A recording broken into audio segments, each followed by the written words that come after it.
Bueno, bueno, bueno.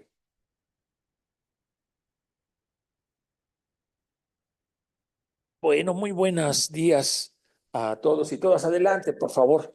Eh, Vamos a dar comienzo a la conferencia que nos va a brindar el día de hoy el doctor Antolín Sánchez Cuervo, investigador del Instituto de Filosofía del Consejo Superior de Investigaciones Científicas de Madrid, CSIC, y profesor en varias universidades de, de España. Y voy a leer, agradecemos mucho pues esta disposición que tiene de darnos esta conferencia y participar en la mesa redonda que va a seguir, aprovechando pues su visita a invitación del CONACYT, con H. Ahí tenemos que cambiar las reglas de pronunciación para que suene, ¿verdad? CONACYT, con H. Y de la Comisión Nacional de Derechos Humanos. El doctor Antolín estará dando una conferencia el próximo viernes a las 4 de la tarde en la sede del centro el centro de, ¿cómo se llama el centro? De investigaciones de derechos humanos. Centro Nacional de Derechos Humanos. Centro Nacional de Derechos Humanos, dependiente de la Comisión Nacional de Derechos Humanos. Y en esta ocasión, el viernes, va a hablar sobre la concepción del derecho en autores españoles y del exilio republicano español, iniciando pues con esa gran fundador de la Escuela de Salamanca, que fue Francisco de Vitoria. En esta ocasión nos va a presentar en el marco de los proyectos CONACYT y PAPIT sobre multiculturalismo, equidad epistémica y democracia, y también, desde luego, en el marco del Seminario Universitario de Problemas Científicos y Filosóficos, en la conferencia de la razón exiliada al pluralismo de la razón. Voy a hacer una muy breve presentación, brevísima, curricular del doctor Antolín Sánchez Cuervo, cuya trayectoria es muy amplia y de mucho impacto y aprecio tanto en España como en México y otros países de Iberoamérica. El doctor Antolín Sánchez Cuervo, ya lo dije, es investigador científico en el Instituto de Filosofía del Consejo Superior de Investigaciones Científicas de España. Ha sido profesor e investigador en múltiples universidades en América y Europa. Es presidente actualmente de la Asociación de Hispanismo Filosófico, así como de su importante revista. ¿Me la pasas, por favor? Muchas gracias. César está atrás. Gracias. Muy amable. Voy a presentar el número más reciente. El 28. El número 28, revista de Hispanismo Filosófico. Es director de esta revista. Ha desarrollado diversas líneas de investigación relacionadas con la filosofía iberoamericana, la filosofía política y de la cultura, con especial atención al exilio intelectual español de 1939. Desde luego, anteriormente ha trabajado ampliamente la filosofía mexicana, especialmente del siglo XIX. Uno de sus obras, pues, que lleva ya 2 ediciones por 2 diferentes editoriales en México, es El Krausismo en México. ¿Es correcto el título? Sí. El Krausismo en México. Bueno, su trabajo le ha valido aquí en México el reconocimiento de la Escuela Nacional de Altos Estudios por parte de la Facultad de Filosofía y Letras de la Universidad Nacional Autónoma de México en 2019.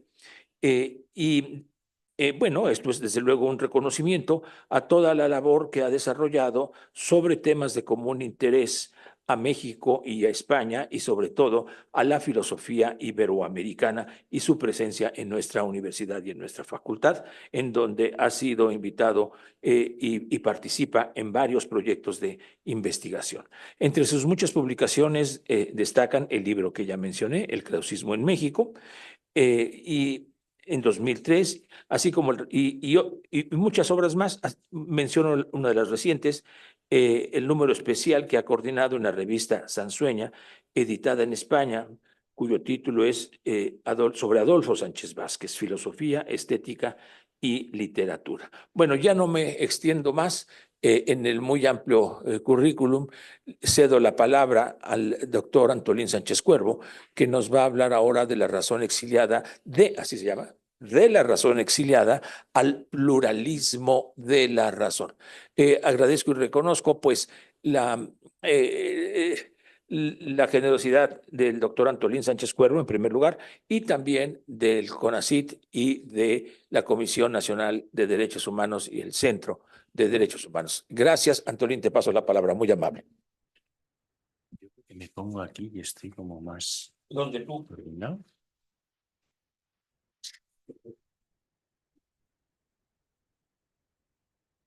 Bueno, pues muchas gracias, Ambrosio, por tu amable y generosa presentación, como siempre.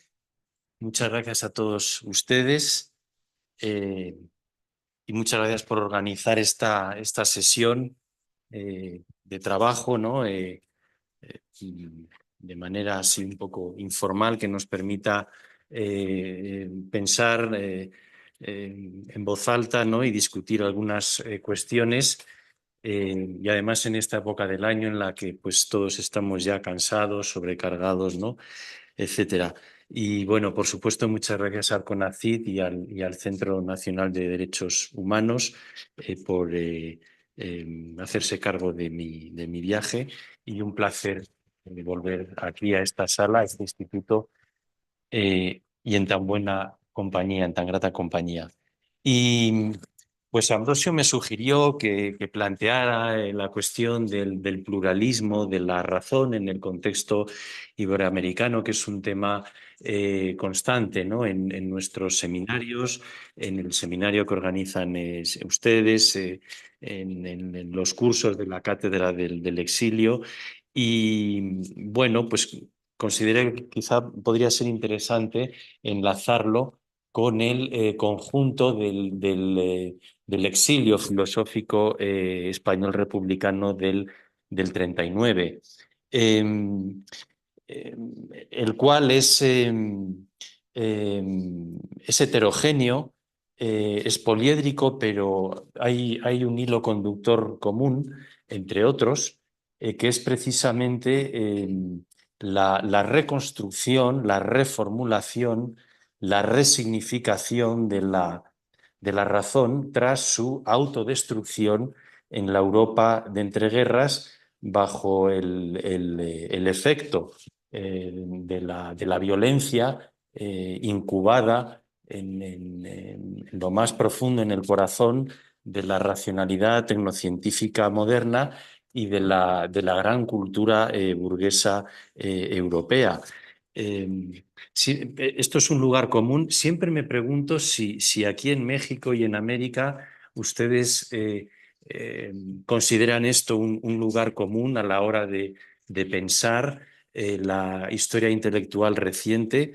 En Europa, sin duda, la Europa de entreguerras supone un antes y un después, supone una experiencia de catástrofe, de quiebra radical. Quizá aquí no es así, y sería interesante ver esto, ¿no? Aun a pesar de que los conflictos europeos se siguieron aquí de cerca, y en los años 40 el Colegio de México organizó un seminario sobre la cuestión de la Segunda Guerra Mundial, pero bueno, también podría ser interesante quizá distinguir. Hubo también un movimiento de infiltración nazifascista en Iberoamérica. Bueno, luego está el caso Timón de Vasconcelos, ¿no? En fin, pero bueno, esto en Europa es un lugar común, y me pregunto si aquí es lo mismo o aquí es un poco otra visión del problema. En Europa, sin duda, y en el caso de estos autores también, porque todos ellos se habían formado en generaciones intelectuales y en escuelas académicas abiertamente europeístas. La escuela de Ortega, la llamada Escuela de Madrid, que además alcanzó su auge en los años 30, coincidiendo con la Segunda República, en torno a Ortega, pero también la llamada Escuela de Barcelona, en torno a Serra Hunter y Joaquín Xirau. Tenemos también la referencia de la generación del 14, que es un poco lo mismo, es también la generación de Ortega, pero también de otros autores ligados a la institución libre de enseñanza, como Fernando de los Ríos. En fin, es un ambiente abiertamente europeísta, lo cual no significa que no haya una inquietud americanista, además renovadora, pero circula mucho esa frase, ese adagio de Ortega, España el problema, Europa la solución. Claro, toda la experiencia totalitaria del nazifascismo, de la xenofobia, del antisemitismo, de los campos de concentración y de exterminio, desmiente completamente esto. La generación del 1930, que es la de los jóvenes, es la de María Zambrano, es la de los poetas de la llamada, de manera interesada, y bueno, ahora no vamos a entrar en esto, la llamada generación poética del 27, que eso es un nombre que se inventa durante el franquismo, lo inventa Damaso Alonso, es la generación del 30, es la generación de la República, se matiza, bien es cierto, se matiza severamente este europeísmo. En la estela del entusiasmo republicano, seguramente cayendo en una cierta idealización, pero estos autores como Zambrano y poetas como Emilio Prados, eh, además muy amigos entre ellos, el propio Sánchez Vázquez, Max Au, ellos tienen una visión entusiasta, quizá idealizadora de la Segunda República, porque ellos piensan que en medio de esa Europa en vías de autodestrucción, en España está surgiendo algo diferente, que puede ser un poco como la resistencia frente a toda esa lógica totalitaria. Y ellos ya no van a repetir el adagio orteguiano, ¿no? De España el problema y Europa la solución. A lo mejor España es el problema, pero Europa no parece que sea la solución. Igual ya hasta podría ser al revés. Europa el problema y España la solución. ¿Por qué no?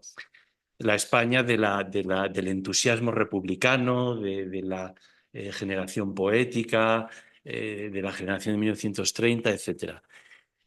Bueno, ¿a dónde quiero ir con todo esto? Pues que el exilio intelectual y republicano del 39 no es solamente exilio de la España victoriosa de Franco en el 39, sino también es un exilio de una Europa autodestruida como consecuencia de las lógicas totalitarias, violentas, que la propia Europa ha ido incubando durante los últimos 3 o 4 siglos, desde el Renacimiento.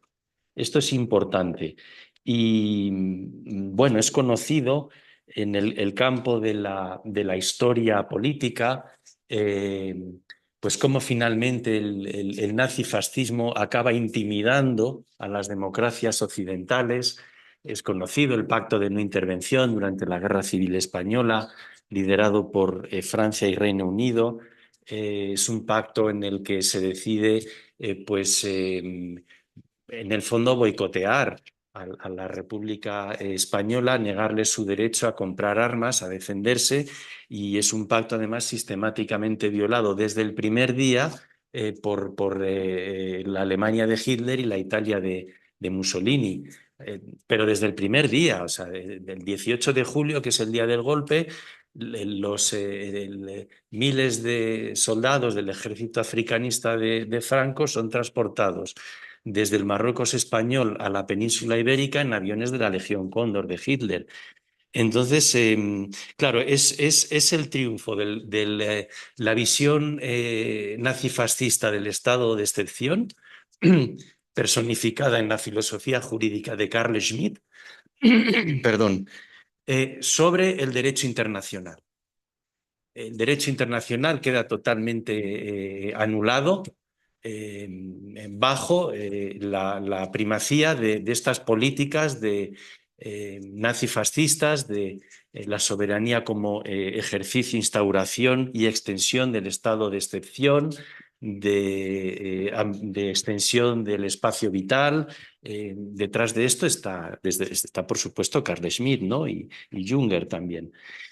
Entonces es un exilio también de esta Europa, y la inmensa mayoría de estos autores hacen sus propios diagnósticos de esta deriva catastrófica de la racionalidad tecnocientífico moderna. Está en Gauss, está en Zambrano, en Xirau, en Eduardo Nicol, en Eugenio Imaz. Hay alguna excepción, como la de García Vaca, que él observa el Renacimiento y la técnica moderna con optimismo, enlazando con su visión optimista y constructiva de la técnica, pero la mayoría de estos autores tiene una visión tremendamente pesimista, a tono con esa experiencia de quiebra radical, de fracaso radical, que es la Europa de entreguerras. Hay una experiencia, por tanto, de destrucción de la razón, de fracaso, de una razón fragmentada, perdida, pero al mismo tiempo el exilio es una experiencia de tentativas de reconstrucción, de resignificación, y desde diversas sensibilidades y con acentos muy diversos. Gauss va a afrontar este problema desde una mentalidad post-metafísica.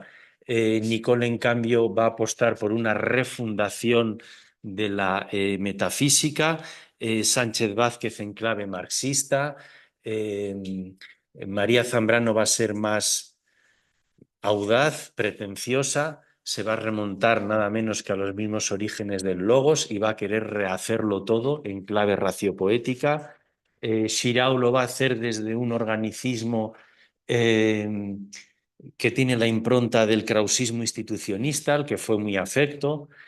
Bueno, los acentos son diversos, pero hay una cierta tentativa de reconstruir, de reformular.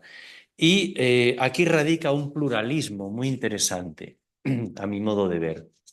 Y un pluralismo en dos sentidos. En el sentido en que toda esta comunidad de pensadores exiliados, yo creo que les une esta voluntad de reconstruir, de rehacer, pero desde una pluralidad.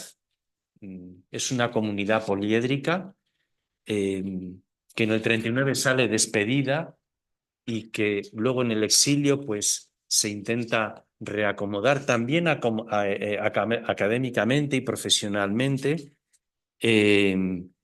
Y bueno, en su tesis doctoral, que está a punto ahora de concluir, José Manuel pues enfoca un poco esta cuestión, ¿no? Apoyándose en la sociología filosófica de Pierre Bourdieu y otros autores, cómo hay un reacomodo también en el campo profesional, en el campo académico, y si nos circunscribimos aquí en México, pues todos se miran de reojo, finalmente. Obviamente tenemos que desprendernos de visiones idealizadoras del exilio. Son académicos que llegan a México.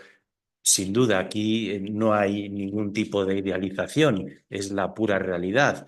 Ellos llegan a México gracias a la política extraordinaria en todo el mundo del gobierno de México, y de las gestiones burocráticas impresionantes, diplomáticas. Es la mentalidad burocratizada de un investigador en el siglo XXI. Las gestiones diplomáticas impresionantes de Gilberto Robles y de Luis y Rodríguez en la Francia ocupada, para que los republicanos españoles puedan salir de los campos de concentración franceses y exiliarse en México. Y vuelvo a esa correlación entre lo que es la historia política y el pensamiento. Pues la hermana Francia, que era la madre de todas las repúblicas, recibe a los exiliados republicanos como si fueran auténticos delincuentes y los interna en campos de concentración improvisados en las playas en pleno invierno. Volviendo a lo que comentábamos antes, ¿no? Del fracaso del derecho internacional, de lo que es una racionalidad democrática y de la primacía y del triunfo del estado de excepción, de la soberanía belicista, etcétera, ¿no? Y finalmente dando como resultado una Europa nazificada. Bueno, me he ido un poco por las ramas. Sí, esto no es una cuestión de idealización. En la política migratoria extraordinaria, también el apoyo de México a la República Española en la Sociedad de Naciones, reivindicando el derecho internacional, apoyando a la República durante la guerra y sobre todo después del exilio. Bueno, se ha documentado también que como contraste, ¿no? Como un contraste, que estas políticas migratorias, en el caso de los exiliados judíos centroeuropeos, fallaron. Pero en el caso de los republicanos españoles no se trata de no es necesario idealizar.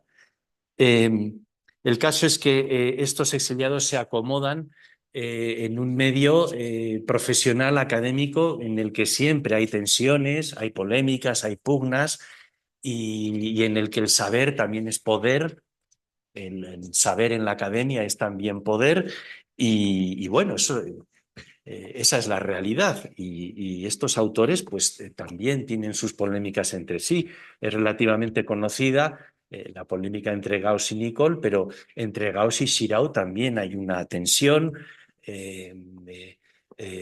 También José Manuel apunta en su tesis como la reflexión en torno a la praxis es un motivo común que aglutina a estos autores, a Sánchez Vázquez y a Nicole. Dialogan, pero es un diálogo también con cierta polémica, cierta tensión.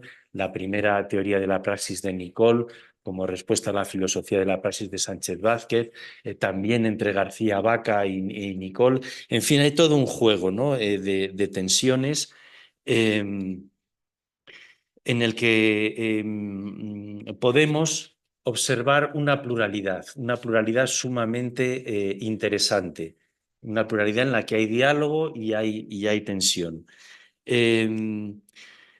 Yo creo que pensar la obra de estos autores del exilio en esta clave puede ser muy interesante y muy sugerente. No es la única clave, pero es muy interesante, ¿no? El pluralismo de la razón en torno a un proyecto común de reconstrucción de la racionalidad moderna, si es que no del logos como tal, del que se constata su autodestrucción, ¿no? Es constatada en la Europa, de entreguerras.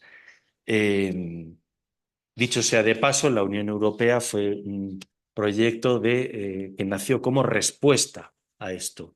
Y el panorama hoy día en Europa es bastante preocupante porque recuerda un poco lo que fue Europa en los años 30. Bueno, esta es la idea básica que yo quería exponer. Esta pluralidad, esta diversidad de acentos en torno a este proyecto común. En el caso de México, en diálogo con la filosofía mexicana. Yo creo que todos los autores del exilio llegan a México siendo absolutamente ignorantes de la filosofía mexicana, pero una vez aquí, ya sea por obligación o por vocación, yo creo que por las dos cosas, bueno, ellos también se acercan, dialogan. Gauss lo hace con Samuel Ramos y yo creo que hay un intento de dialogar, de poner en común, de aprender, en fin, hay una apuesta en común. Yo creo que ninguno de estos autores se va a poder desprender un cierto nacionalismo cultural, que es un rasgo obvio en cualquier exilio y absolutamente comprensible. reivindicarse a sí mismos como depositarios de la auténtica, de la verdadera, de la noble tradición cultural española. Y también exhibir esa primacía frente a los intelectuales y académicos mexicanos en este caso. Eso también está ahí y es lógico. Pero al mismo tiempo tampoco deberíamos, yo creo que caeríamos en un reduccionismo si redujéramos la reflexión que ellos hacen sobre la tradición cultural hispánica a eso. Obviamente hay mucho más que eso también, ¿no? Hay un intento de reconstruir, hay un intento de buscar y encontrar en la tradición filosófica iberoamericana respuestas a esa razón en quiebra absoluta. Y luego también aquí hay diversos acentos. El autor que yo creo que va a empatizar mayormente con las tradiciones iberoamericanas y mexicanas va a ser Gauss, sin duda. Zambrano se va a quedar en la tradición española. Xirau, pues se abrió un poquito a Iberoamérica, pero él sobre todo venía con su bagaje hispánico. En fin, también hay acentos muy diferentes. También a la hora de diagnosticar esas lógicas autodestructivas de la racionalidad moderna. Y bueno, se me está yendo la mayoría del tiempo simplemente en perfilar el problema, pero yo creo que es lo más importante. Eh, También voy a intentar decir algo muy rápido sobre detenerme, aunque sea de manera panorámica, en las propuestas concretas de estos autores, porque en cada una de estas propuestas también hay una intención pluralista. También hay una intención de reconstruir esa razón en términos de una razón plural, en el sentido de inclusiva. Hay un intento de pensar lo otro, lo que se ha quedado fuera de la razón lógica, de la razón racionalista, valga la redundancia, de la razón tecnocientífica. Hay un intento de rehacer, refundar, integrando esa alteridad que se ha quedado al margen. Y como una de las razones, una de las claves finalmente de esas lógicas autodestructivas totalitarias, la exclusión, el reduccionismo y la exclusión. Bueno, intento ofrecer una panorámica muy rápida.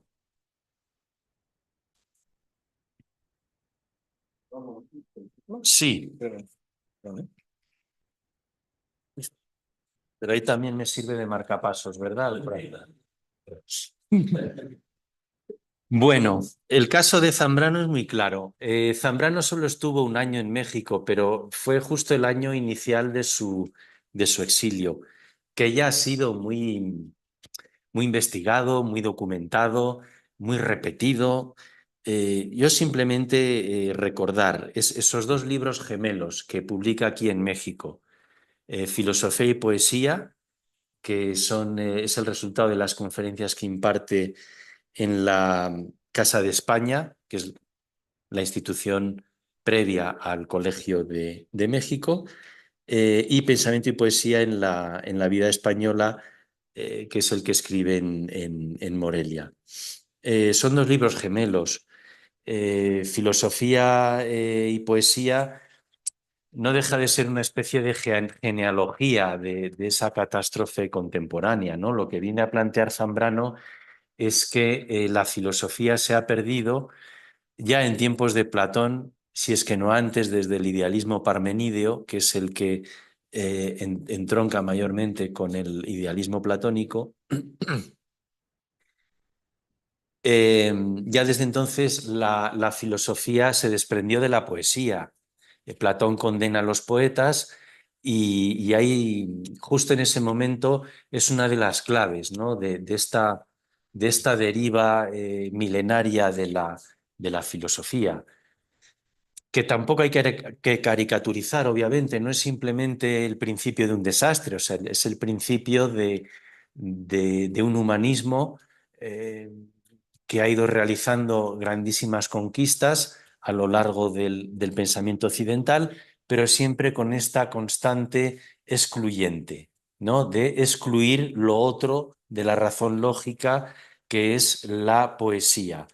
¿Y qué significa la poesía? Pues la experiencia de lo fugaz, de lo concreto, de lo contingente, eh, de, de lo amoroso, de lo elegíaco. Finalmente, un aspecto que nunca debería haber faltado en la razón occidental, y por eso el gran emblema zambraniano es la razón poética. Es un término que además había formulado de manera explícita muy poco tiempo antes de llegar a México. Lo hizo por primera vez en el epílogo que ella escribió a una antología de poetas chilenos cuando ella estuvo en Chile unos meses entre el año 36 y 37. Ahí emplea el término razón poética para referirse precisamente a la necesidad de conjuntar, complementar la razón lógica analítica con la razón intuitiva. Y lo repite unos meses más tarde en una reseña de un libro de Antonio Machado, que es uno de sus maestros, y ahí alude a la razón poética de hondas razones de amor o algo así. Sí, lo identifica con una razón de amor. No es solamente una razón intelectual, sino que es una razón amorosa. Claro, filosofía y poesía es una elaboración de esto que tiene sus precedentes antes, en los que no me detengo ahora, en los años 30. Y poesía y pensamiento en la vida española es, es una especie de traslación de esto a la tradición española. Es decir, lo que plantea Zambrano es que el pensamiento español, tradicionalmente tan denostado porque supuestamente no es un pensamiento sistemático, metafísico, conceptual, riguroso, en cambio ha sido depositario de esta conjunción entre filosofía y poesía, y por eso ha llegado la hora de rehabilitarlo y reivindicarlo. Se deja llevar a veces por este nacionalismo cultural, pero obviamente no se queda ahí. Que bueno, hay colegas practicantes de los cultural studies que les gusta mucho reducir esto a racionalismo, a nacionalismo cultural, a hispanismo, y al final todo va al mismo cajón. María Zambrano, Ramiro de Maeztu, Menéndez Pelayo, es todo lo mismo. Y no es lo mismo. Zambrano al mismo tiempo está planteando algo muy penetrante, ¿no? Y está reivindicando también la literatura como una fuente de pensamiento filosófico, empezando por el Quijote, nada menos, como el gran libro de filosofía moderna española alternativo al discurso del método de Descartes, y Cervantes como la contraposición a Descartes. Esto es interesantísimo. Bueno, esto es el caso de Zambrano, en donde la pluralidad es muy clara, ¿no? Es la razón plural en el sentido de inclusiva, de incluir a lo otro es la poesía, lo contingente, lo fenoménico, lo sensible, lo emocional, el mundo del poeta. Eso es lo que tiene que estar en la razón a partir de ahora para que sea plural. El caso de Gauss, bueno, en el caso de Gauss lo plural yo creo que tendría un sentido hermenéutico, y habría que rastrearlo en su diálogo con el historicismo de Dilthey. En Gauss yo creo que hay una especie de impasse. Hay una pretensión irresoluble entre la pretensión fenomenológica de verdad y la condición historicista de la verdad, que él ya se trae en la mochila. Esto ya lo había elaborado en los años 30 en la Universidad Central de Madrid, y en el exilio lo radicaliza. Es muy importante su curso del 44, creo que está en prensa, en un volumen de las obras completas editadas por la UNAM en prensa. Ahí hace toda una reconstrucción de lo que ha sido el proceso secularizador de la razón moderna, que es un proceso que ha desembocado en las lógicas totalitarias actuales. ¿Y qué entiende Gauss por totalitarismo? No solamente el Estado, el Estado único, característico del nazismo, del fascismo italiano, o también del comunismo soviético, sino también una forma de vida perfectamente compatible con la sociedad demoliberal, caracterizada por la publicidad o la pérdida de intimidad y la tecnocracia. Aquí enlazamos con la crítica de la técnica en Gauss. Bueno, entraríamos en otra constelación. El caso es que Gauss llega a esa especie de impasse de la filosofía, también observa la contradicción histórica entre unas filosofías y otras, que es un problema que Dilthey quiso resolver con su teoría cosmovisional, y Gauss va a radicalizar la postura de Dilthey y también la de su maestro Ortega. Gauss es un orteguiano radical, que radicaliza la razón vital y la razón histórica de Ortega. Él llega a la autobiografía como una certeza modesta, pero sólida, como para pensar refundar una filosofía post-metafísica. Y en este punto, ¿no?, de debilidad, ¿no?, de pensamiento débil, ahí, mi colega Jesús Díaz sostiene que Gauss es un pensador débil que se anticipa a Rorty y a Bátimo. En este panorama débil cobra un especial interés el diálogo con el pasado, y por eso la historia de las ideas es tan importante en Gauss. La historia de las ideas en general y de las ideas mexicanas e hispanoamericanas en particular. Son un ingrediente esencial de este programa o de esta propuesta de reconstrucción filosófica. No tiene un interés puramente historiográfico, tiene un interés filosófico. En este sentido hay un pluralismo hermenéutico, hay un diálogo rehabilitador con el pasado, en el que, de nuevo, como en Zambrano, pero con otros acentos y desde otra sensibilidad, se quiere rehabilitar esa filosofía que ya Dilthey denominaba, ese tipo de filosofías que denominaba a metafísicas, a sistemáticas, y que no por ello no son filosóficas, no dejan de serlo, y que son las filosofías de lengua española. De manera que en Gauss también hay una intención pluralista en clave hermenéutica. Esto también lo planteó con mucha lucidez Sergio Sevilla. Es un pionero en España en la recuperación de Gauss.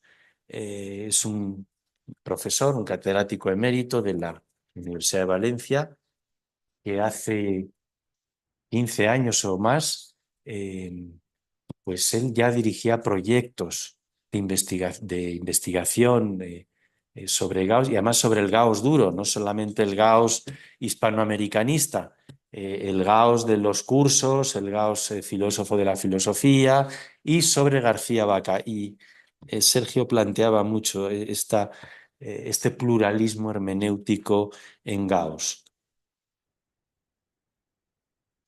y en donde lo singular es correlativo de lo plural. Finalmente, la pluralidad es una comunidad de singulares. Pluralidad no se contrapone a singularidad, creo yo, sino a uniformidad y a homogeneidad. Que así, esa es finalmente el emblema de la razón tecnocientífica y capitalista moderna, ¿no? Es una razón homogeneizadora, uniformadora. Y la pluralidad se opone a ello, pero no a la singularidad, porque Gauss es el filósofo de lo singular, es el filósofo de la filosofía como confesión no ya profesional, sino personal, es el filósofo de la singularidad irreductible, Pero es que precisamente por ello es un filósofo que quiere rehabilitar el pluralismo, creo yo. Nicole, en el caso de Nicole, el acento es diferente, pero yo creo que hay un afán de pluralidad en la medida en que quiere rehabilitar y hasta sus últimas consecuencias, nada menos que la experiencia de la expresión, la razón expresiva. Bueno, el mundo de la expresión eh, eh, es abiertamente pluralista. Yo no conozco nada más pluralista que la expresión humana. Es una experiencia inagotable, ilimitada, en la que siempre vamos a poder constatar modos diferentes, singulares, irreductibles de manifestarse esa expresión. Ser es expresión, querer ser significa ser diferente, esto lo dice de manera explícita, Nicole.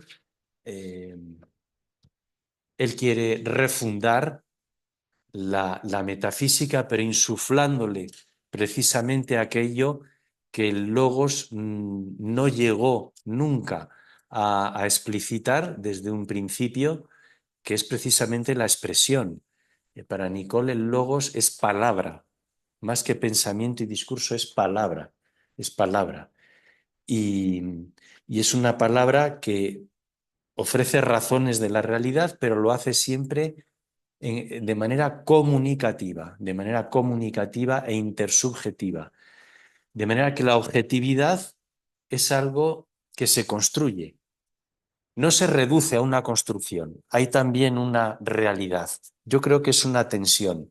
No sé si del todo resuelta, porque finalmente, claro, es intentar, lo que quiere hacer Nicole es intentar resolver pues una tensión múltiple y a lo mejor es irresoluble. Bueno, esto sería otro tema.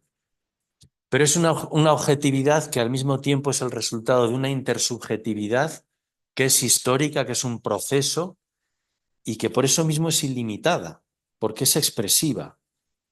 Y es una objetividad fenoménica en la que el dualismo entre fenómeno y númeno, sensibilidad e inteligibilidad, es un pseudo problema ligado al pseudo problema del silencio del logos, de la inexpresividad del logos. La realidad interpela en su fenomeneidad inmediata, interpela, y en esa interpelación ya radica el ser. O sea, en esa interpelación hay ya un dato ontológico, y esa interpelación suscita, sugiere, provoca una respuesta que es intersubjetiva. Es una constelación inagotable. El mundo de la expresión es inagotable. La razón simbólica, como Nicole la llamaba, inspirándose en Cassirer, a quien admiraba, es inagotable y es abiertamente plural. La filosofía de Nicole es abiertamente pluralista en clave expresiva, en clave simbólica. Más Shirau, también el organicismo es un talante abiertamente pluralista. Se le puede objetar quizá cierto prejuicio, el prejuicio de un esquema organicista que finalmente acaba reconciliando experiencias que quizás sean irreconciliables o exijan una concepción dialéctica diferente, pero la intención es abiertamente pluralista. En Shirao es también muy claro y diáfano. ese organicismo característico que quiere rehabilitar, esa impronta krauso-institucionista. Él lo dice de manera explícita: mi gran maestro por encima de todos fue Manuel Bartolomé Cossío, el director de la Institución Libre de Enseñanza. Xirau escribió un libro aquí en el exilio en México dedicado a la personalidad, la obra, el contexto de Cossío, que a día de hoy sigue siendo un libro excelente. No es un libro erudito ni pretende serlo, pero hace una semblanza compleja de lo que fue Cossío y la Institución Libre de Enseñanza y de dónde venía su relación con el krausismo y con el proyecto de la Segunda República Española, excelente, y además escrito con esa prosa diáfana, amable y elegante que caracterizaba a Xirau. Sin entrar ahora en cómo era su carácter o el de Nicole o el de Gauss, porque ahí ya tocamos fibras sensibles y además no nos importa en este momento, ¿no? Pero... Otro muerto ya. Recientemente estuve en el Ateneu Barcelonés con Jorge Linares. Ofrecimos una mesa redonda sobre Xirau y Nicole, y en Cataluña se recuerda a Xirau y a Nicole de muchas maneras. Pero bueno, de esto hablamos luego en la comida. Xirau es un filósofo del valor. Él quiere... Él quiere hacer una propuesta fenomenológica propia, es un fenomenólogo de la conciencia amorosa. Nuestro colega y amigo y riguroso conocedor de la fenomenología, Antonio Cirión, tiene una visión crítica de esta propuesta fenomenológica, pero su intención es esa, tiene una intención organicista que integre la pluralidad. Su ser es valor, y esta condición axiológica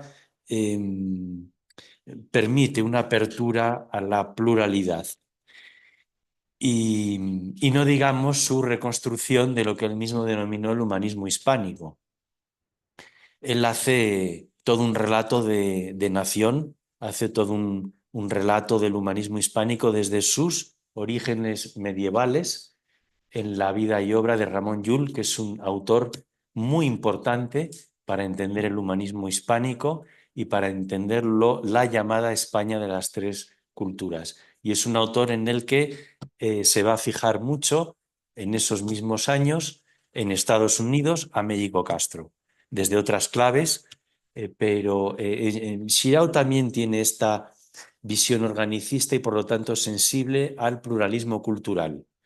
En la obra de Llull hay un pluralismo cultural conformado por el cristianismo, que sin duda tiene un peso hegemónico, pero es un cristianismo abierto a la tradición judía sefardí y a la tradición árabe. Llull escribía en catalán y en árabe, y en el siglo XII en España la lengua culta no era el latín, era el árabe, y el judío Maimónides escribía en árabe. Xirau tuvo sensibilidad para este pluralismo concretado en el caso de una arqueología del humanismo hispánico. Él también quiere incorporar un pluralismo en su visión de la conquista, un tanto idealizadora, en su visión de las independencias. Es un tanto idealizadora, pero podemos identificar con claridad esta intención. Y luego, en el marco de unos debates que organizó el Colegio de México en los 40 en torno a la identidad de Iberoamérica, a la actualidad de Iberoamérica y su futuro, ¿no? Creo que fue en el 44, cuando todavía no había concluido la Segunda Guerra Mundial en Europa, y se discutía mucho con cierta preocupación qué pasaría con América si triunfaba el nazismo, qué pasaría si triunfaran los aliados. Gauss, por ejemplo, decía que, por supuesto, si triunfaba el nazifascismo, un desastre, pero si triunfan los aliados, tampoco le va a ir muy bien a México y a Iberoamérica. Y tenía razón. Sirao escribió un pequeño ensayo muy sencillo, muy diáfano, pero en el que también refleja este organicismo y esta intención plural titulado Integración Política de Iberoamérica. Es del 44 y ahí hace alguna alusión explícita a,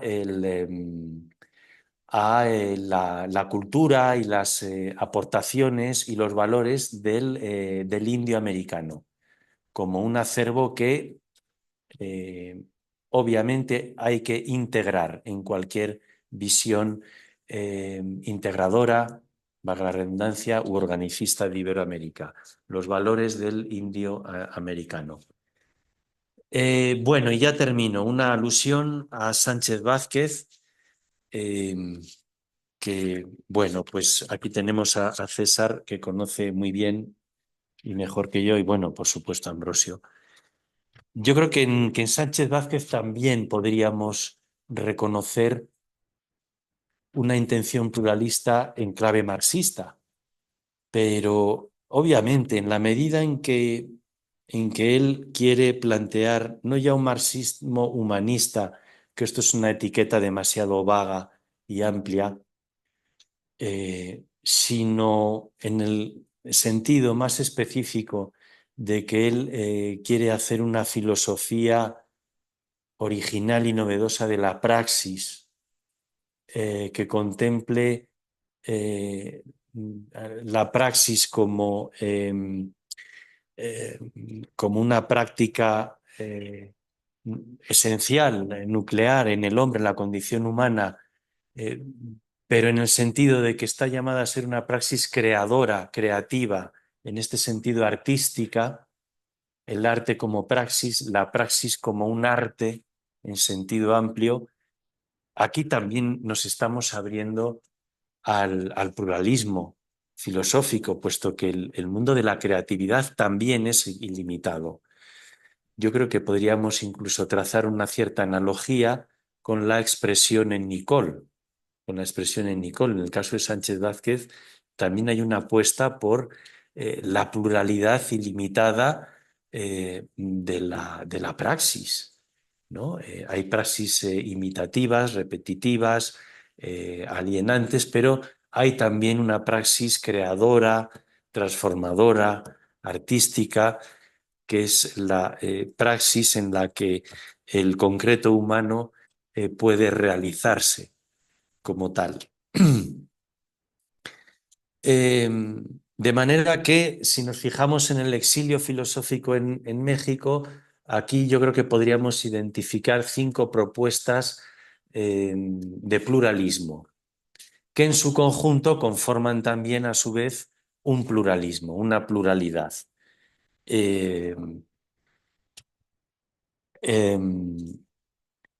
Podríamos también incluir a García Vaca, que tuvo una relación significativa con México, a otros autores exiliados en otros contextos, pero lo voy a dejar aquí. Y mientras pensaba este comentario, bueno, consideraba la relevancia de la estética, finalmente, ¿no? En esta comunidad de propuestas pluralistas. Tiene un peso específico la estética, el arte y la literatura. Lo tiene Zambrano sin duda cuando quiere rehabilitar no ya el ensayo, incluso ensayos formalmente inéditos, lo que ella llamaba delirios. Bueno, el delirio como una forma de ensayo propuesto por María Zambrano. También en la propia literatura, el Quijote, la narrativa de Benito Pérez Galdós, la poesía, las coplas por la muerte de su padre, de Jorge Manrique. Eso es una cumbre del pensamiento tardomedieval español. como pueda ser el primero sueño de Sor Juana, que Zambrano no menciona. Pero es que incluso la pintura, Zambrano dedicó ensayos muy penetrantes a la pintura como forma de pensar, como forma de reflexionar. En clásicos como Velázquez, en clásicos barrocos como Velázquez, como Zurbarán, también en pintores actuales, como el mexicano Luis Fernández. Tiene una teoría del realismo, entiende por realismo algo muy amplio, muy interesante, pero finalmente la estética tiene un peso específico muy importante.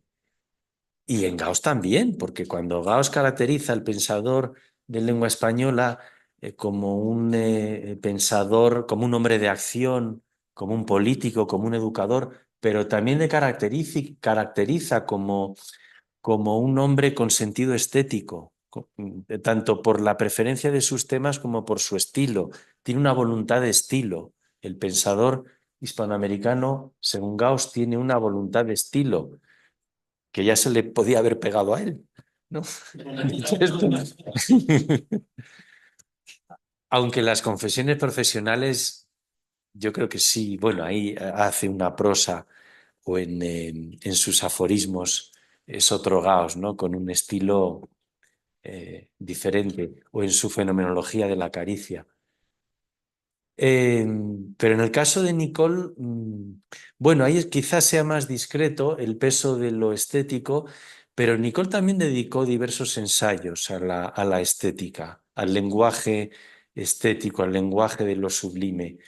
Y en el mundo de la expresión, qué duda cabe que la estética tiene una preeminencia.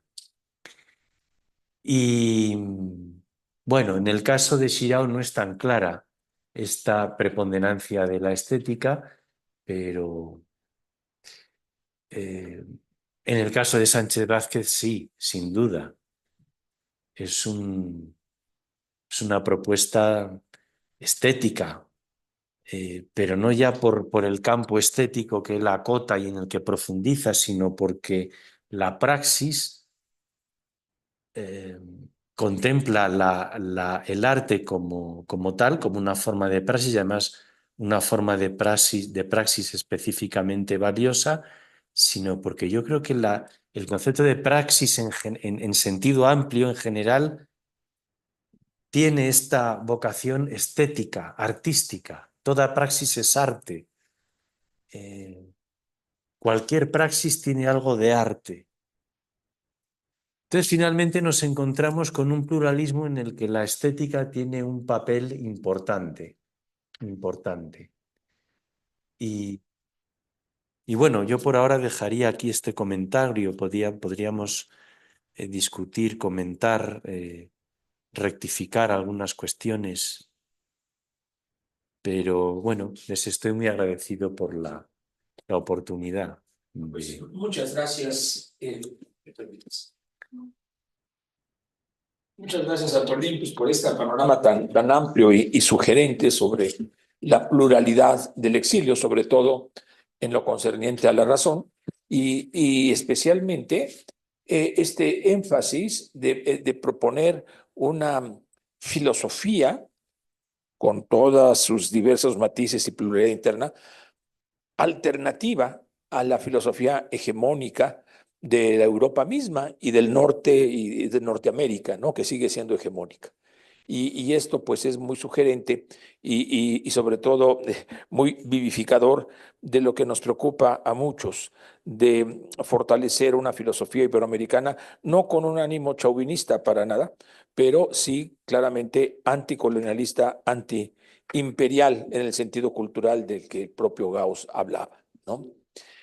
Bueno, pues abrimos la participación tanto aquí, también tenemos colegas allá en el Zoom, ¿verdad? Así que quien quisiera participar allá y acá, vamos a ir alternando una pregunta o comentario aquí y otro allá, pues si me hacen favor de manifestarlo. Acá pues tendrían que levantar esa mano Ana Rosa. Bueno, ya tenemos a Ana Rosa, después acá, y ya tenemos dos por lo pronto. Ana Rosa, por favor, buenos Sí, días, qué gusto tenerte aquí. muchísimas gracias, Ambrosio. Este, por obvias razones no no conecto mi cámara, pero quería yo preguntarle a Antolín, bueno, la fuerte relación, parece que la raíz de todo es el humanismo, que es una posición humanista casi que conduce inexorablemente al pluralismo, pero lo que no me queda claro es si pasando siempre por lo estético, o cómo está esta relación humanismo, es la dimensión estética constitutiva del ser humano y eso con con la pluralidad o la defensa del pluralismo. Pues muchas gracias, Ana Rosa. No sé dónde mirar porque Yo te veo, Antolín, gracias. veo por un lado la cámara, luego me veo a mí mismo, pero de perfil, y luego te escucho por el otro lado. Pero bueno, da igual. Sí. Pues muchas gracias, Ana Rosa. Y bueno, pues ya te digo que esto, más bien pensando en voz alta, a medida que iba concluyendo un poco pues algunas notas que tomé para este comentario, eh, llegué a esa conclusión, pero como un tema a explorar, ¿no? Eh, Me parece adivinar un vínculo estrecho entre el humanismo y la estética, pero yo creo que en un Ujú, sentido amplio que habría que explorar y luego ir precisando en un sentido amplio y complejo. Eh, Como si el pensamiento humanista, que es un término también demasiado vago, eh, tuviera una vocación estética en sentido amplio, ujú, una preocupación retórica. Quizá la retórica nos conecta con la estética.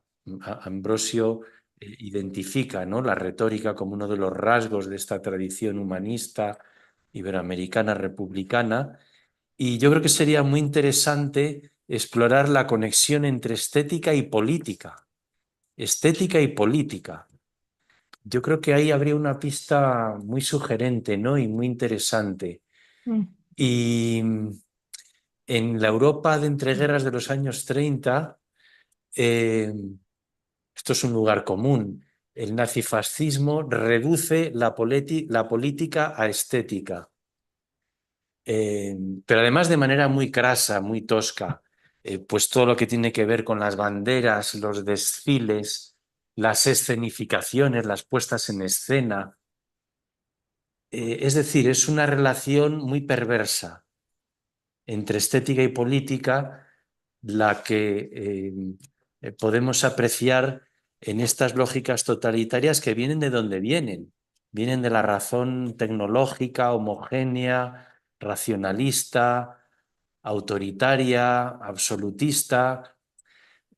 También hay un pensamiento democrático, ¿no?, en esta racionalidad, pero que yo creo que naufraga o acaba siendo fagocitado o absorbido por esas lógicas totalitarias. En cambio, en nuestra tradición humanista parece como si hubiera una manera diferente de entender la conexión entre estética y política, que yo creo que sería muy interesante explorar. Sánchez ujú, Vázquez es ujú. Yo pensé primordial. que, sí, yo pensé que justo tu respuesta iría por el lado cuando dijiste que toda praxis es estética en sentido amplio.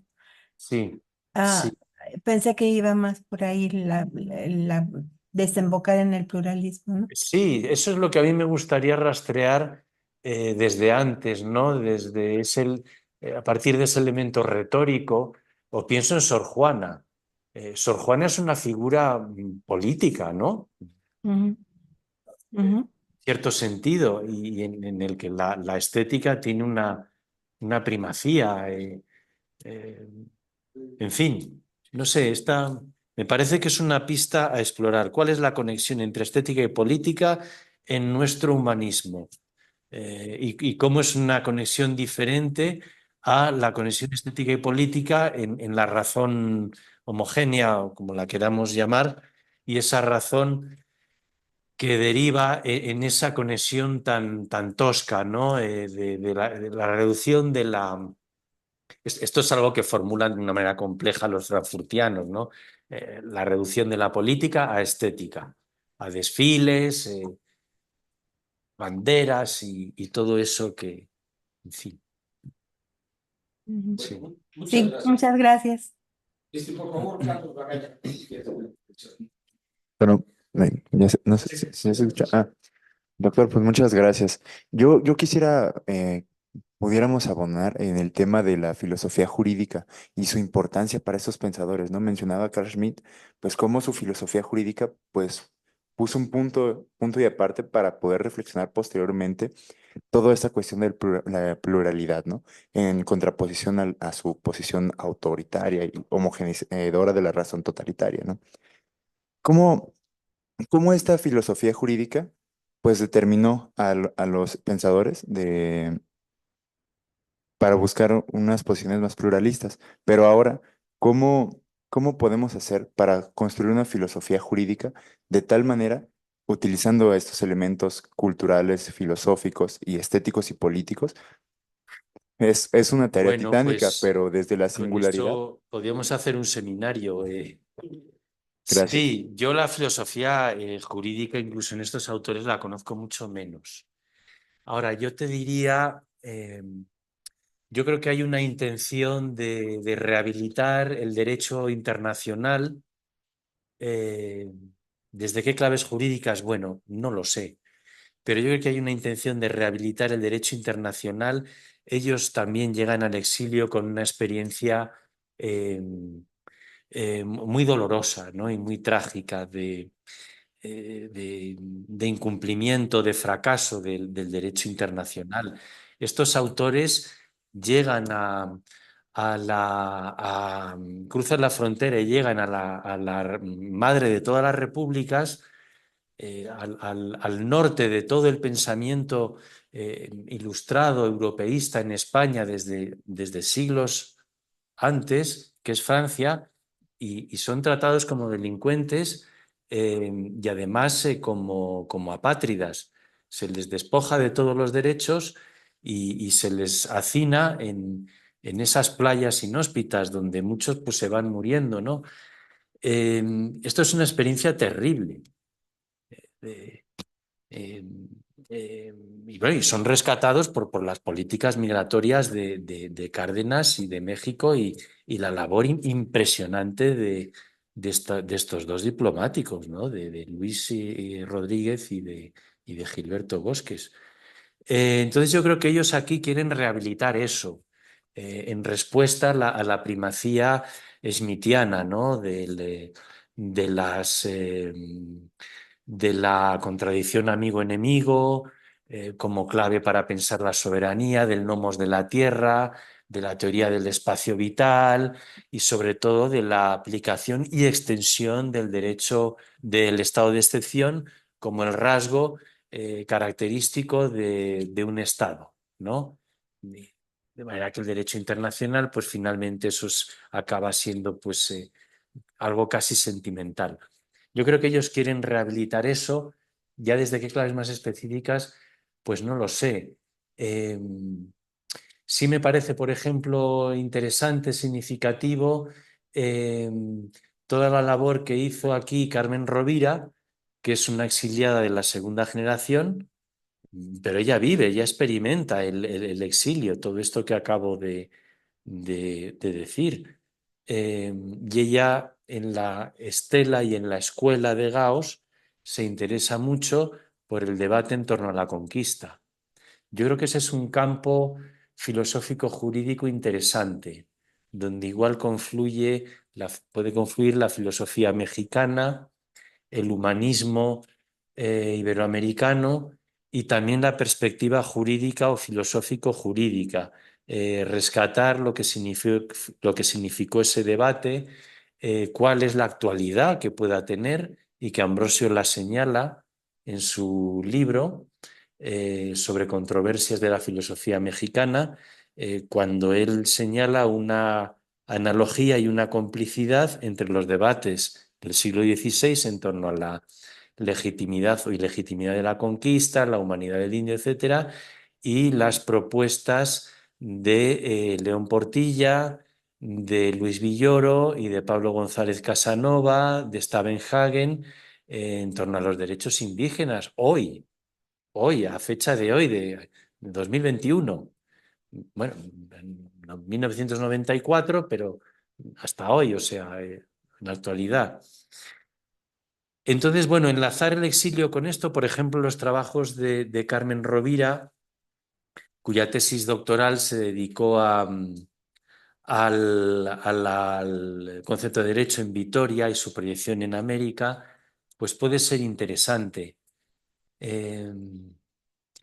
Bueno, ¿qué otros autores hay? Bueno, muy importante, Luis Recasens-Sitges, que fue discípulo de Ortega, Mariano Ruiz Funes, que participó en las convenciones para delimitar el concepto de crimen de lesa humanidad. Manuel Pedroso escribió varios ensayos sobre Rousseau. Bueno, aquí ya hay un panorama que yo conozco poco, pero intentando salvar tu pregunta desde mi modesto saber, bueno, yo le daría ese giro, ¿no? De fijarnos en una discusión de la conquista, ¿no? Las discusiones de la conquista, en torno a la conquista, su relación con el derecho y su actualidad. No, a ti por tu pregunta. Pues, me parece muy sugerente esta respuesta de Antolín, más un brevísimo comentario. Yo creo que podríamos proponer como hipótesis, siguiendo esta sugerencia del doctor Antolín, que lo distintivo de la filosofía del derecho iberoamericana, de los dos hemisferios, es que está centrado en los derechos del pueblo y no en los Eso es. derechos del soberano. Recordando Eso esa es. famosísima obra de Bartolomé de las Casas, Los derechos del soberano y los derechos del ciudadano.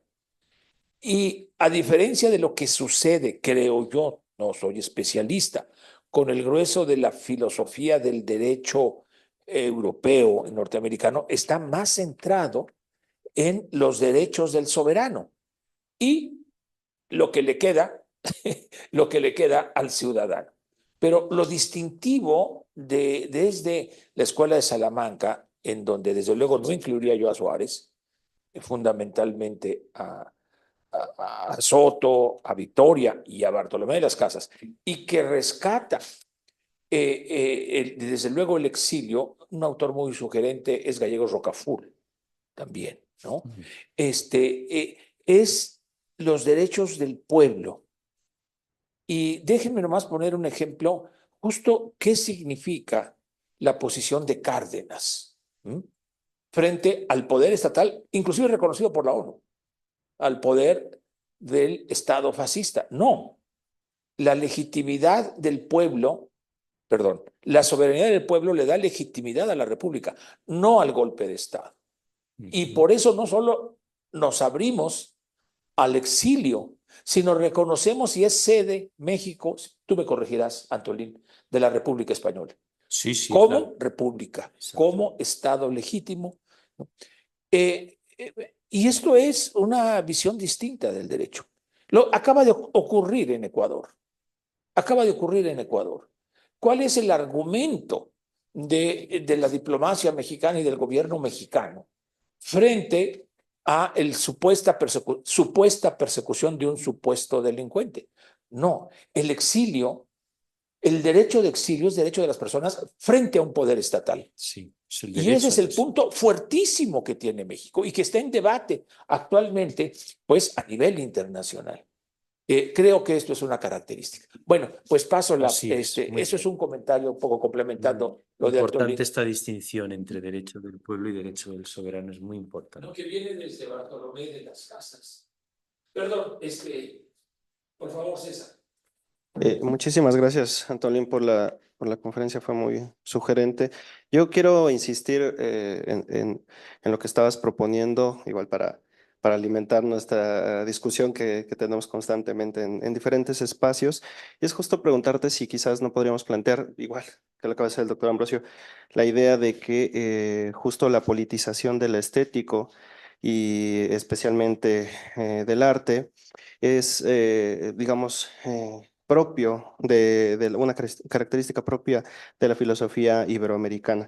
Te pregunto esto porque podríamos empezar a rastrear diversos casos, ¿no? Sor Juana, por ejemplo, simplemente desde que en una de sus obras nombra América y Occidente a un par de indios, ya aquí ya está cargado fuertemente de política, ¿no? Carlos de Sigüenza y igual al hacer los arcos triunfales para recibir al virrey, igualmente, y decorarlo con todos los anteriores Aunque él es emperadores y otra cosa, ¿no? sí, pero es verdad, lo de los arcos, está esa presencia de lo estético, ¿cierto? Mm.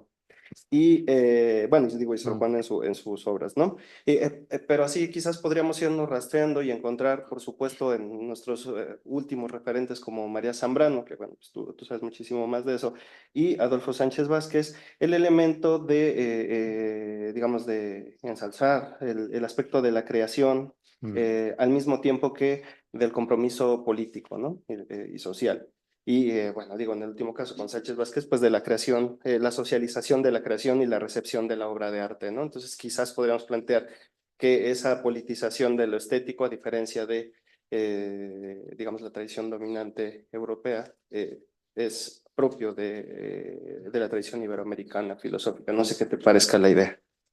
Sí, sí, totalmente de acuerdo y ahí ustedes también tienen que hacer, ¿no? Una reflexión, bueno, entre todos nosotros conjuntamente, pero estoy totalmente de acuerdo que yo creo que esto es un campo que puede ofrecernos infinidad de posibilidades, ¿no?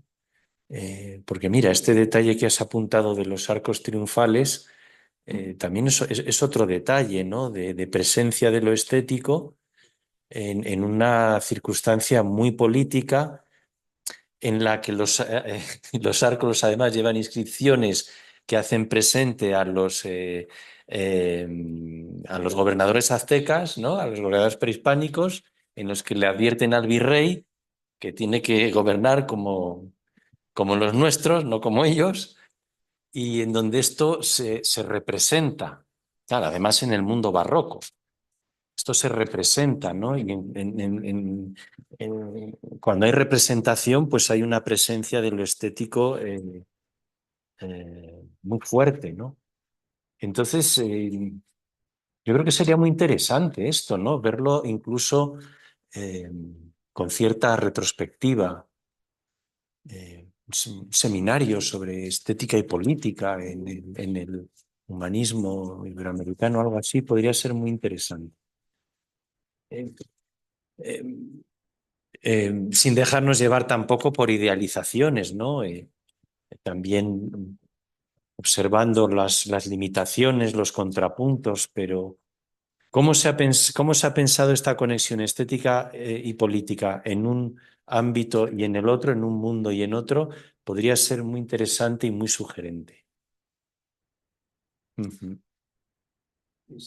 Bueno, sí, por favor. Ujú. Pregunta Adrián Gastelum. ¿Cómo y en qué aspectos la experiencia del exilio aporta pluralidad a la razón? Pues yo creo que en dos sentidos, ¿no? Es lo que he querido plantear. Pues en la medida en que se quiere reconstruir esa razón fracasada, en quiebra y autodestruida desde una perspectiva plural en su conjunto, en el sentido de que cada uno de estos autores del exilio quiere hacer esa reconstrucción desde una perspectiva concreta y entre todos ellos conforman una visión plural, una visión a partir de diversas perspectivas que entre sí incluso pueden ser contrapuestas, pero al mismo tiempo pueden complementarse, por ejemplo, Gauss-Nicole, son dos perfiles intelectuales, yo diría que contrapuestos, aun cuando coincidan en aspectos concretos, como la crítica de la técnica y la tecnología, pero son justo lo contrario. En un caso, razón autobiográfica, filosofía como confesión, inmanentismo, escepticismo; en el otro, comunidad, diálogo, intersubjetividad, filosofía como ciencia y como sistema. Pero yo creo que ambos se pueden complementar, y leer a estos dos autores a la vez puede ser en este sentido muy enriquecedor, porque permite ver las aportaciones y las limitaciones de los dos. Entonces, en el sentido de que cada autor abre una perspectiva de un problema común y entre todos ellos conforman una pluralidad, y en otro sentido, en segundo sentido, de que si nos fijamos en cada autor en concreto, cada uno de ellos hace una apuesta por la pluralidad, por un nuevo concepto de razón inclusivo, en el que se integre, se incorpore aspectos, experiencias de la razón que han quedado fuera en los últimos siglos, o a lo largo de la razón occidental han quedado excluidos, y ellos lo quieren incorporar. Entonces, en el sentido de que en su conjunto, y en el sentido de que desde cada uno de ellos. ¿Tenemos alguna otra intervención? Sí, allá. Omar, Omar, ¿cómo estás? Desde Venecia, ¿verdad? Bueno. Sí, sí, ¿qué tal? Gracias. ¿Cómo están? Gracias, Un Omar. placer escucharlos. Yo quería un poco ahondar en lo que comentaba acerca de esta comparación que hace el doctor Ambrosio entre el siglo XVI y las alternativas más contemporáneas del siglo XX, en el sentido más amplio de Iberoamérica, ¿no? En particular de la península. Porque pienso que este vínculo entre estética y política puede verse también como en filosofía política y en filosofía en general, ¿no? Como estos limitantes que se suelen plantear a la filosofía iberoamericana de falta de sistematicidad, ¿no? Que no homogeniza y que no se convierte en universal, o sea, que no llega a ser como un sistema hegemónico, permite precisamente lo que comenta de esa pluralidad, ¿no? Y que se puede ver tanto a nivel político, ¿no? Con la generación del exilio, pero también con las revueltas comuneras, y que permite también simpatizar con estas otras visiones, ¿no? Con el indígena, también con un sentimiento de derrota que se pueden tener en ambos casos, ¿no? Y cómo eso puede facilitar también estas visiones más pluralistas, que no tratan de homogeneizar y que permiten generar lo que decía el doctor Ambrosio, una visión más desde abajo y en ese sentido plural, que no son unívocas y verticales. Gracias. Bueno, yo quisiera comentar algo. ¿No hay otra intervención? A propósito de la intervención de Omar y de César, y también la pregunta de Ana Rosa. Y tiene que ver con el barroco, justamente con la tesis de Bolívar Echeverría. Entre otros, no es originario de Bolívar Echeverría, pues está Lezama, ¿no? Y otros muchos autores, sobre todo de literatura latinoamericanos, y seguramente también con María Zambrano, etc. Esta idea del barroco como una sobreestetización, dice Bolívar Echeverría, Sí, es verdad. de la experiencia humana, ¿no? De la experiencia humana. No solo se trata de la expresión humana, sino particularmente de la expresión estética, ¿no? Esta sobreestetización como como un núcleo central de lo que llama Bolívar. Claro, él lo refiere a letos como moralidad social prácticas, algo muy semejante a la cíclica hegeliana. Pero creo que también se manifiesta en el ámbito académico, en el ámbito intelectual. Este barroco y de contrapoder Pero aquí justamente quisiera volver a la pregunta de Ana Rosa respecto al humanismo, porque claramente el mismo Giraud, por ejemplo, lo apuntas muy bien, pues su fuerte hispanismo le impide ver diferencias muy importantes, ¿no? Mete en un mismo saco a autores muy disímbolos, y que tienen proyectos distintos, ¿no? Entonces, así como hay un humanismo imperial, claramente expresado, sin duda, en Vasco de Quiroga, por ejemplo, es un humanismo imperial, porque al final de cuentas, pues es el orden europeo. El imperio bueno. Exactamente, ¿no? Y desde luego Ginés de Sepúlveda, que es un discurso de los derechos humanos, ¿no? Que se violan derechos, ¿no? Tenemos que intervenir. Pero es un humanismo desde el poder, ¿no? Desde el imperio bueno. Y quizás también sucede lo mismo con el barroco.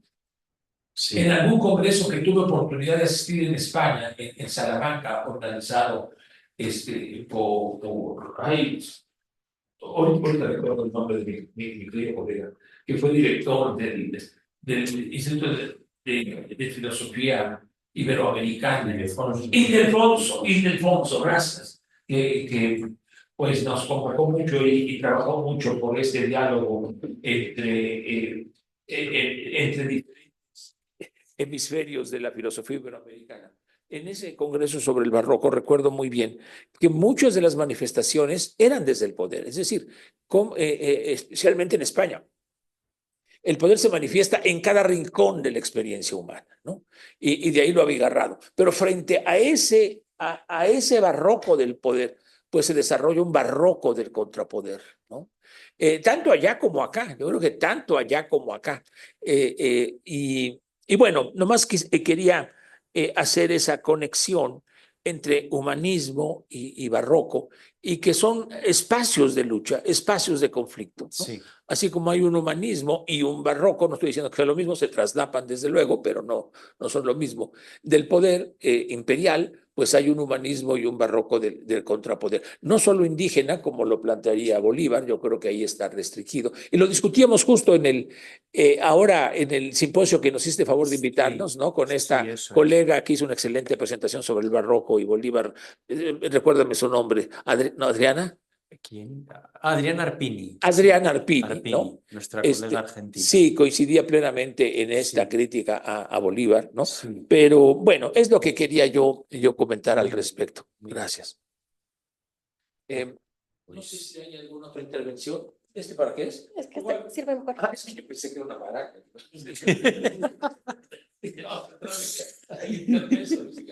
Bueno, pues creo que ya no hay otro comentario. Vamos a hacer una pequeña pausa de 10 minutos. Ya vi a José Ramón por allá. Hola, Ambrosio. Hola, ¿cómo estás, José Manuel? Perdón, ¿cómo estás, José Manuel? Discúlpeme. Ya está allá conectado para la mesa redonda que vamos a tener a continuación y que nos va a hacer el favor de presidir el doctor Antolín Sánchez Cuervo, y en la que participaremos José Manuel, César y yo. Y el tema es justamente un diálogo sobre el punto central de la conferencia. Hay una mano de Francisco. Perdón, Francisco Gómez Montt. Adelante, por favor, Francisco. Muchas gracias, doctor Antolín Sánchez Cuervo, por tan erudita conferencia. A usted. Mencionó usted, a mí me interesa mucho la relación entre el exilio español y el Colegio Nacional. Mencionó usted esa conferencia que hubo en 1944, un año después que fue fundado el Colegio Nacional, y me interesa esta presencia del doctor Ignacio Chávez en el Colegio Nacional, el mismo que al año siguiente estaba fundando el Instituto de Cardiología y se estaba trayendo a México de Harvard Arturo Rosenbluth, que a su vez se trajo a Norbert Wiener de MIT.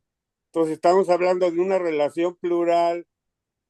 Bueno, yo como científico, no filósofo, pues también me da como curiosidad qué relación pudiera haber habido entre el exilio español y estas ideas que surgieron a través de Chávez en cardiología, en relación con la cibernética y con sobre todo el segundo libro de Norbert Wiener, uno que se llama El uso humano de seres humanos. ¿Qué información tiene usted? ¿Qué relaciones de amistad? A mí, por ejemplo, me consta que el maestro Ramón de la Fuente Muñiz era amigo de don Ramón Xirau. ¿Cómo interaccionó en la información que usted pudiera tener el Colegio Nacional con el exilio español? Gracias. Pues muchas gracias a usted por su pregunta, Francisco, y yo más bien lo que quisiera es entrevistarle a usted porque es un tema que desconozco y que me interesa mucho y que podría dar lugar a una excelente tesis doctoral. Bueno, conozco un poquito y lo hemos comentado en alguna otra ocasión con usted, la conexión entre Gauss, aunque sea una conexión intelectual, ¿no? Entre Gauss y Norbert Wiener y Rosenbluth, y bueno, y José Manuel, que está presente en su tesis doctoral, hace alguna referencia a ello, pero yo creo que esto sería un aspecto solamente, ¿no? de toda una constelación, un vínculo en el que hay muchos más interlocutores y actores, tanto personales como institucionales, que habría que explorar. Yo creo que esto sería muy importante explorarlo. Y bueno, pues lo ¿Algún único que puedo... miembro del Colegio Nacional, algún miembro del exilio español ingresó al Colegio Nacional? Pues no lo sé, no lo sé. Esto habría que explorarlo. Igual la presencia de Chávez y la conexión con Ramón Xirau que usted dice. Yo no conozco estudios monográficos que hayan reconstruido este mundo, ¿no? Y esta constelación de relaciones. Y yo creo que sería muy importante hacerlo. Así que muchas gracias por